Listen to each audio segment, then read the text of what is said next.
Hello everyone, welcome to my 23rd speech in the Ron Paul public speaking class.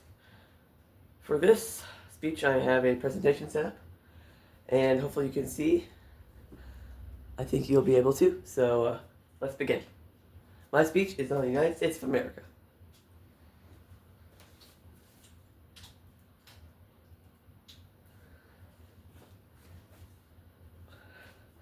The United States of America is a very large country.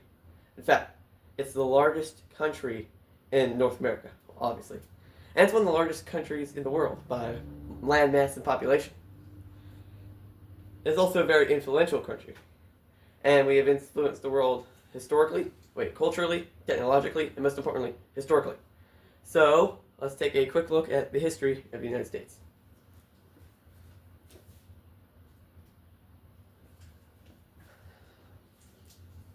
Here I have a picture of the Civil War, and we're learning, in this slide, it's about the 1800s, the period from 1801 to 1899 in the United States of America.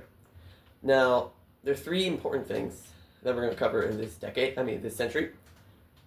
One was westward expansion. Without westward expansion, we wouldn't have Colorado, Nebraska, California, Nevada, all those important states on the West Coast. And then we had the Civil War. Our country split into the North and the South, and we fought against each other for a period of 5 years. It was it's the war with the most United States casualties because the United States was fighting against each other. It was the Union versus the Confederacy. It was about slavery, more about states' rights because of states wanted to be separate and create their own part of the Union, although we are the United States. And then we had the Industrial Revolution is going on throughout all of this, but mainly started to pick up before and after the Civil War.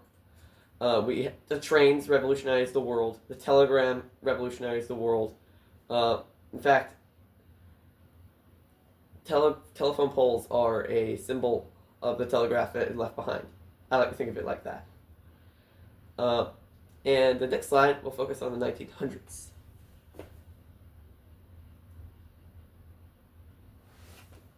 So here I have a picture of the D-Day landing in World War II. But first, the most important thing that happened at the beginning of the 1900s was World War I.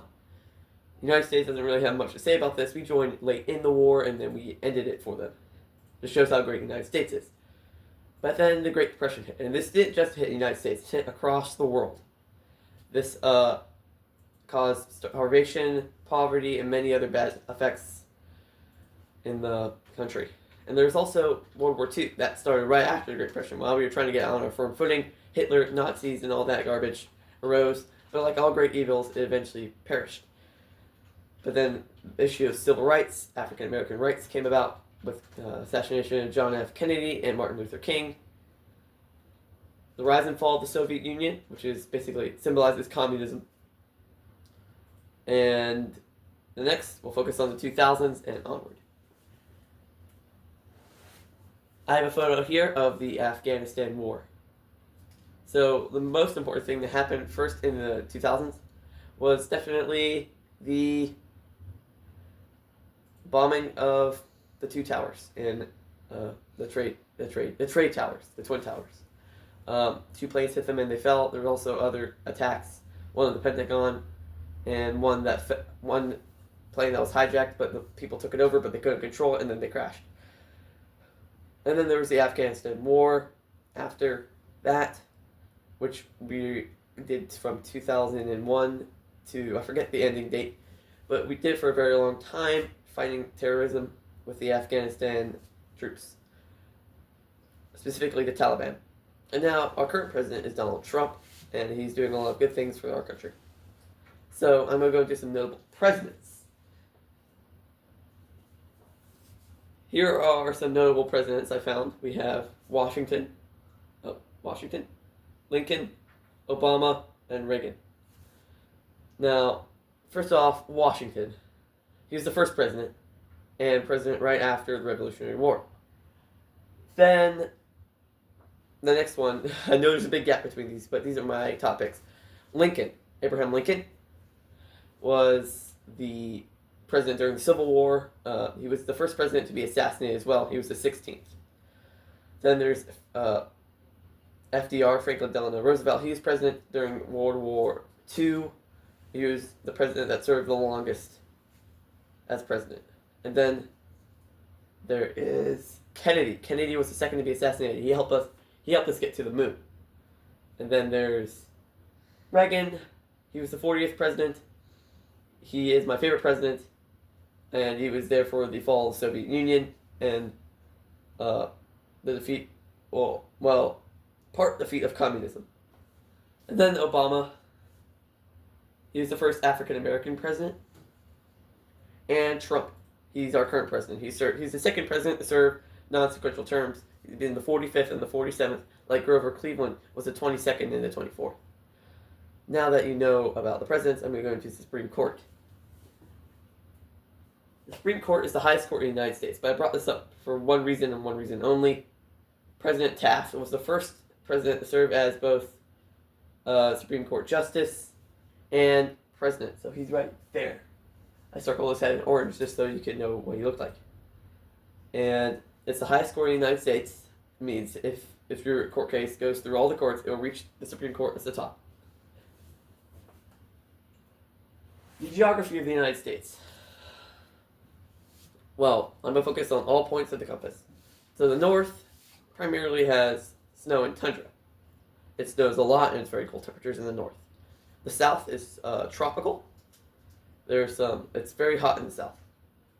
In the west, there's more deserts and mountain ranges. And in the east, there are lakes, ponds, rivers, and forests. And there's one stretch of mountains, the Appalachian Mountains, and the Smoky Mountains, too. There are a lot of mountains also in the east. And then in the northwest, in the Midwest, there is a bunch of plains. There's plains as far as the eye can see. I've seen pictures, very beautiful. In the northwest,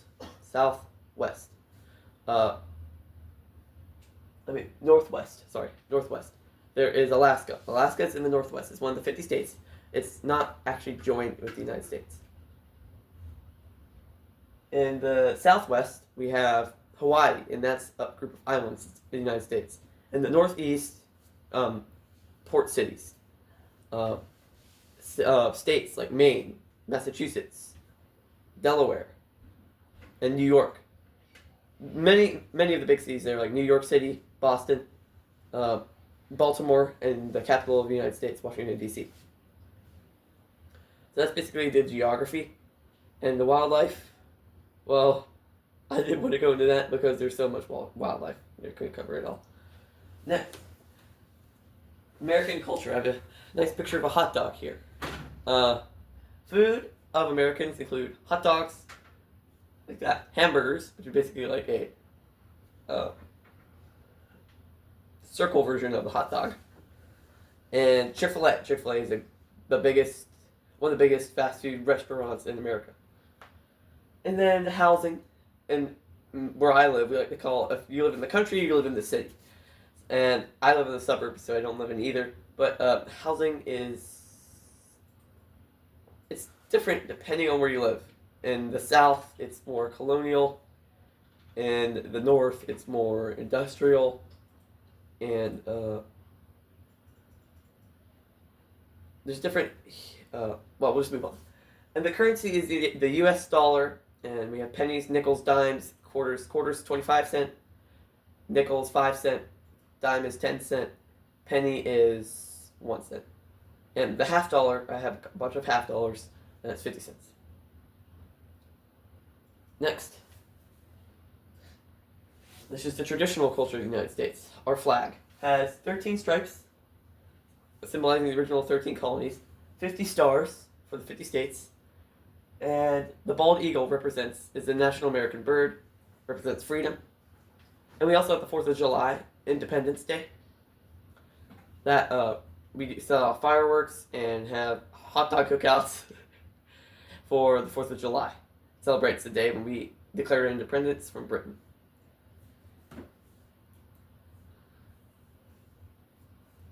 There are many ways we influence the world, specifically movie culture. Cowboys are the greatest thing that has come out of the United States movie culture. Second is Star Wars. We have influenced the world throughout Star Wars. But the most important thing I'd argue is the English language. It is the most spoken language in the United States, not in just the United States, but across the world. Technology, we also influence with technology with the iPhone, Steve Jobs, and Apple. Those, in fact, Japan has a lot of phones, but I don't know if they're Japanese phones or English phones. America's 250th anniversary is coming up, and a lot of people are excited. And though I wasn't here for the whole 250 years, I have but one thing to say, and that is America. Thank you very much.